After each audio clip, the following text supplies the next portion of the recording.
साम्राज्य, सामान्यांचा असामान्य आवाज। वाद कोणाशीही असो तो वाईटच, त्यात भावकीचा वाद सर्वात वाईट, याचा सार्थ प्रत्यय आणणारी घटना करमाळा तालुक्यातील शेटफळ इथं घडली। भावकीच्या त्रासाला कंटाळलेल्या कुटुंबियांनी पोलीस अधीक्षकांकडे व्यथा मांडली। त्यांनी या प्रकरणी तात्काळ कारवाई करण्याचे करमाळा पोलिसांना सूचित केले। मात्र करमाळा पोलिसांनी त्याच्याकडे डोळे झाक करत गाव गुंडांना जरूर संरक्षण देण्याचा प्रयत्न केला असल्याचा आरोप प्रतीक्षा अण्णासाहेब पोळ हिने केलाय। या कुटुंबाने इच्छामरणाची मागणी केली होती। त्यांनी मंगळवारपासून जिल्हाधिकारी कार्यालयाच्या प्रवेशद्वारावर आमरण उपोषणास सुरुवात केली आहे।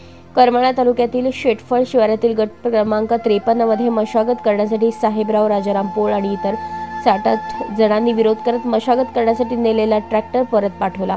प्रतीक्षा अण्णासाहेब पोळ हिच्या शेतातील ऊसाच्या फड भावकीनं 8 मार्च 2025 रोजी आग लावून पेटवून दिला। त्या तक्रारीकडे करमाळा पोलिसांनी दुर्लक्ष केल्याने या कुटुंबाची वणवण सुरू झाली।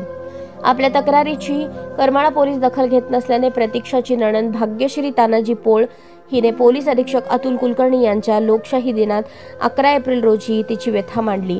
त्यांनी ती व्यथा ऐकून घेऊन लागलीच करमाळा पोलीस स्टेशनच्या अधिकाऱ्यांना समक्ष बोलावून घेऊन त्या घटनेतील सर्व संबंधितांना लवकरात लवकर अटक करण्याचे आदेश दिले। आज सकाळी 40 दिवस उलटून गेले तरी करमाळा पोलीस स्टेशनच्या कर्मचाऱ्यांनी संबंधितांवर अटक कारवाई केलेली नाही। ही बाब गंभीर असल्याचं भाग्यश्री पोळ हिनं म्हटलं आहे। 7 मे रोजी विभागीय पोलीस तक्रार प्राधिकरण पुणे यांच्याकडे भाग्यश्रीनं लेखी अर्ज दाखल केला।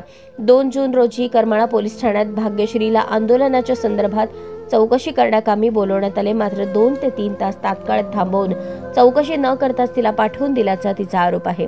या परिवारानं मंगळवारपासून जिल्हाधिकारी कार्यालयाच्या प्रवेशद्वारावर घरातल्या छोट्या लेकरांसह आमरण उपोषणास प्रारंभ केलाय।